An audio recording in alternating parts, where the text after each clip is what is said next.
बिस्मिल्लाहिर्रहमानिर्रहीम। अस्सलाम वालेकुम नाज़रीन, दूसरी वीडियो के साथ मैं हाज़िर हूँ। और अब नाज़रीन इंटरेस्टिंग सिचुएशन है। और सिचुएशन ये है नाज़रीन कि सबसे पहले तो आपको मुबारक हो कौम को कि एक जमहूरी जो एक इत्तेहाद बना था PDM, जिसको फवाद चौधरी साहब जब PTI में होते थे, खैर अभी भी वो कहते हैं PTI में ही है, PEEPDM उसे कहते थे। तो PDM का रिवाइवल हो गया इस आइनी तरमीम के नतीजे में।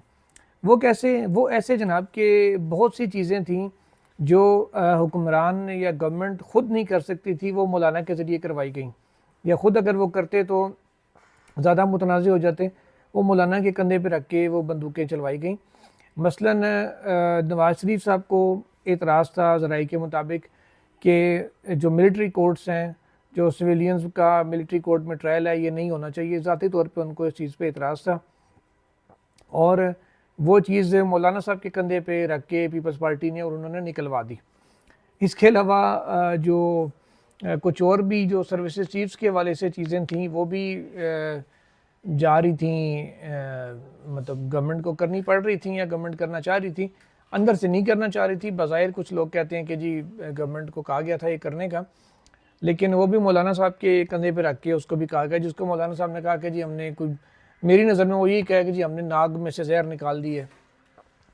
तो पता नहीं मौलाना साहब ये इन्हीं दो शिकों को नाग कह रहे थे या उनकी नज़र में क्या था।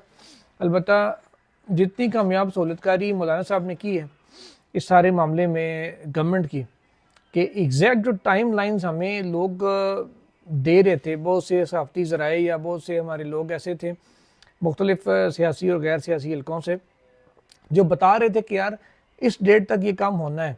और मैंने आपको पहले कई वीडियोस में बताया था कि 21 तक हर हाल में इस चीज़ को मुकम्मल करना, ताकि 22 तक कमेटी फ़ाल हो और 22 तारीख तक यानी 3 दिन पहले तक कमेटी ने हर हाल में चीफ जस्टिस की रिटायरमेंट से पहले अब जो अगले चीफ जस्टिस की नॉमिनेशन है वो भिजवानी है।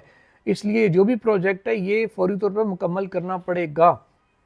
और बताया जा रहा था कि तैयारियां भी मुकम्मल हैं, और वो तैयारियां आज आपके सामने भी आ गई कि किस अंदाज में किस किस ने सहूलतकारी की जिसका तवक्को भी नहीं की जा रही थी। और PDM रिवाइवल नाज़रीन मैं कह रहा हूँ हुआ वो इस वजह से हुआ है और इस तरीके से हुआ है, किस बेस पे मैं कह रहा हूँ कि मौलाना साहब का भरपूर इस्तेमाल किया गया PTI को राम करने के लिए भी, और PTI की मुलाकात भी करवा दी गई मौलाना साहब के ज़रिए। मौलाना साहब ने दोनों साइडों पर जो विकेट के दोनों जानिब खेला और इस अंदाज में खेला कि PTI के साथ अपने ताल्लुकात भी ठीक रखे पॉलिटिकली, और साथ ही साथ उन्होंने इमरान खान से उनकी एक मुलाकात भी करवा दी, तो ताकि वो भी राज़ी रहें, खान साहब भी राज़ी रहें कि हाँ जी ठीक है मौलाना के साथ मिल के बात को आगे बढ़ाएं। लेकिन वो बात मौलाना के साथ इधर आगे बढ़ी थी, उधर मौलाना साहब गवर्नमेंट के साथ भी आगे बढ़ा रहे थे।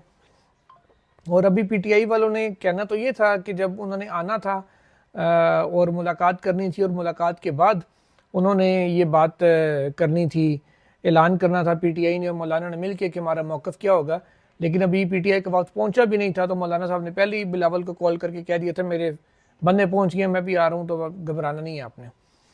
तो इस वजह से मैं कह रहा हूँ कि जो PDM का रिवाइवल था वो मौलाना साहब ने कर दिया है, और इस सारी के आर्किटेक्ट बज़ाहिर मौलाना फजल रहमान साहब खुद बने हैं, और सूद के खात्मे वाला जो एक क्रेडिट था वो भी उनको दिया गया। PDM का रिवाइवल नाज़रीन शुरू कहाँ से हुआ था, आज मैं आपको उस पर से भी पर्दा हटा देता हूँ। मुबारक सानी केस आपको नाज़रीन याद होगा। मुबारक सानी केस में जब हुकूमत की जानिब से करेक्शन ऑफ ऑर्डर की एक दरख्वास्त दायर की गई, जिस पे एक तीसरा फैसला आया था, वो तीसरा फैसला जिसमें मौलाना फजल रहमान भी पेश हुए, उन्होंने दलाइल दिए, मुफ्ती तकी उस्मानी साहब पेश हुए, उन्होंने दलाइल दिए, और बाकी उलमाए कराम भी पेश हुए, उन्होंने दलाइल दिए, और अदालत ने अपने दोनों पुराने फैसले अपने ही लिखे हुए फैसले, जिनमें शरई वाले भी चीफ जस्टिस काजी फ़ाइज़ ईसा देते रहे हैं, उन सबको कलअदम करार दे दिया, उनको वापस ले लिया और कहा ये जो अभी जो फैसला है खाली ये बरकरार रहेगा। अच्छा जी चलें ठीक है, आपने कर दिया। उसमें नाज़रीन हुआ ये था कि गवर्नमेंट जब वो दरख्वास्त गवर्नमेंट ने तैयार की, ये मत भूलें कि गवर्नमेंट जो है हुकूमत है उसको KPK में PTI का अल्टरनेट चाहिए, उनको कोई ऐसी फोर्स चाहिए जो तरीके इंसाफ को काउंटर कर सके। नून लीग में दमखम है नहीं है, वो हज़ारा डिवीज़न में भी मौलाना नवाज शरीफ खुद हार गया, तो पीछे क्या रह जाता है, उनके पल्ले क्या रह गया। और एक ले दे के अमीर मकाम साहब भी हैं, ये एक आधा को बंदा उनका सीट ओखे चौकी निकाल जाता है।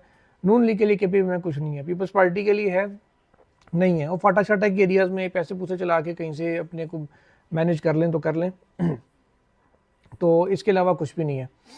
अच्छा, फिर बाकी जमातें ANP देख लें, ANP के पले कख नहीं है। वो ओके उन्होंने आके अपनी जो है ना वो एक दो सीटें मुश्किल से निकाली हैं, तो ANP भी उनके उसमें नहीं आती। JUI कुछ टफ टाइम दे सकती है PTI को, और वो नाज़रीन इस तरह से दे सकती है, इस वजह से दे सकती है कि उसका एक मजहबी टच भी है और पॉलिटिकल टच भी है। और वो मजहबी टच को PDM के रिवाइवल को उसको मौलाना साहब को रिवाइव करवाने के लिए गवर्नमेंट ने ये प्लान किया था। वो दरख्वास्त लेके वो मौलाना साहब के पास गए, हुकूमत की जो टीम थी वो मौलाना साहब के पास गई और उन्हें कहा गया कि जनाब आप बताएं, एक तो आप खुद भी पेश हों, दूसरा ये कि आप उलमा के हमें नाम सजेस्ट करें जो सामने आएँ और आके सुप्रीम कोर्ट में हम पेश करें दरख्वास्त में कि इनको बुला के राय ली जाए। और उन उलमा के सारे जो नाम थे, चाहे वो तकी उस्मानी साहब हों, चाहे वो दीगर उलमा हों, तमाम मसालिक के, वो सारे नाम बताया जा रहा है कि मौलाना फजल रहमान साहब की जानिब से, सारे नहीं तो मेन जो नाम है उनकी जानिब से दिए गए थे। और वो मुबारक सनी केस का सारा क्रेडिट उठा के मौलाना साहब को दिया गया, खुद सुप्रीम कोर्ट ने भी दिया और हुकूमत की जानिब से भी दिया गया। तो वहीं से मामलात इनके शुरू हो गए थे, ज़्यादा बेहतरी की जानिब जाना स्टार्ट हो गए थे। फिर अब आईनी तरमीम आई, PTI को मौलाना साहब ने इंगेज करके रखा, इजलास मौलाना साहब ने नींदें कुर्बान की रातों की, और चाय का बजट उनका आउट हो गया, और खाने खिलाते रहे लोगों को। ज़ाहिर है घर में मान आए तो खाते तो वाजह तो बंदा करता ही है। वो कर करा के एंड में हुआ वही जो गवर्नमेंट चाह रही थी। सबसे जो बड़ी और जो बारीक इसमें क्या ले वारदात है वो ये है कि चीफ इलेक्शन कमिश्नर जनाब सिकंदर सुल्तान राजा साहब और उनके जो मेंबर्स हैं, ये वो सब लोग हैं जिन्होंने PTI का इलेक्शन कलअदम करार दिया, इंटर पार्टी इलेक्शन, PTI से बल्ला छीना, काजी साहब ने उसके ऊपर मोहर लगाई और ट्रिब्यूनल्स अपनी मर्जी के बनाए। हर वो काम किया जो PTI के ख़िलाफ़ जा सकता था वो इन्होंने किया। और मौलाना साहब को भी नोटिस जारी किया इन्होंने कि जी आपके पार्टी इलेक्शन हुए, आपसे भी सिंबल वापस ले लेंगे। तो मौलाना साहब ने भी वो ओखे सोखे इलेक्शन अपने करा दिए, बिला मुकाबला मौलाना साहब भी मुंतखब हो गए जैसे PTI के लोग होते थे। लेकिन उनका इलेक्शन अब क्योंकि चीफ इलेक्शन कमिश्नर ने अभी तक JUI को उनका निशान वापस नहीं लिया, इलेक्शन उन्होंने अब करवा तो दिया है, उसको यकीनन अब दुरुस्त मान लिया जाएगा, क्योंकि इस तरमीम के ज़रिए अब चीफ इलेक्शन कमिश्नर को ऐसी क़यामत या ताहयात तोसी दे दी गई है और उनके मेम्बरान को, जिसका कोई तसव्वुर भी नहीं कर सकता था। हुआ ये है नाज़रीन के आइन में तरमीम करते हुए अब ये लिख दिया गया है कि जब तक अगला चीफ जस्टिस या बाकी मेंबर्स नहीं आ जाते, जो इलेक्शन कमीशन के मेम्बरान और चीफ हैं वो अपना काम जारी रखेंगे। पहले ये होता था कि जो रिटायर होते थे वो चले जाते थे, नया आने वाले का प्रोसीजर था कि जी सदर वज़ीर आज़म और अपोजिशन लीडर का इत्तफाक हो गया तो ठीक है, ना इत्तफाक हो तो पार्लिमानी कमेटी में जाएगा, कमेटी में अगर इत्तफाक नहीं होता तो फिर आइन खामोश था कि उस पर आगे क्या करना है। तो उस हवाले से फिर ये था कि इलेक्शन कमीशन के एक वक्त ऐसा भी आया था, सिर्फ मेंबर KP और मेंबर पंजाब ये दो ही थे।